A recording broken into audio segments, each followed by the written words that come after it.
ఇటువంటి జోకర్ గాలని మస్తు చూసినాం భయ్. ఇగో ఇదివరకు కూడా మస్తు మంది మస్తు మాట్లాడిన మకల ఒట్టింది పుబ్బల పోతుంది అన్నారు, అసలు పార్టీ తుపేలు అన్నారు, ఇదన్నారు అదన్నారు. వాళ్ళందరి పక్కలో బల్లెం బీఆర్ఎస్.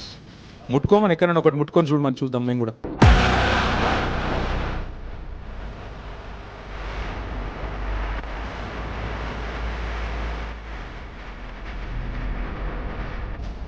ఎందుకంటే వాళ్ళు మర్చిపోతున్నారు 10 ఏళ్ళు మేము కూడా అట్లాంటి పాలిటిక్సే చేస్తే కాంగ్రెస్ నామరూపాలు లేకుండా పోయేది.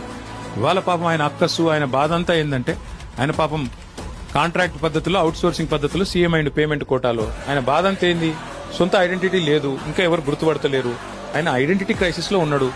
ఆఖరికి ఏదో హార్వర్డ్ పోయి చదువుకుంటాడట, మరి చదువుకొని వచ్చి ఏం చెప్తాడో తెలియదు నాకు.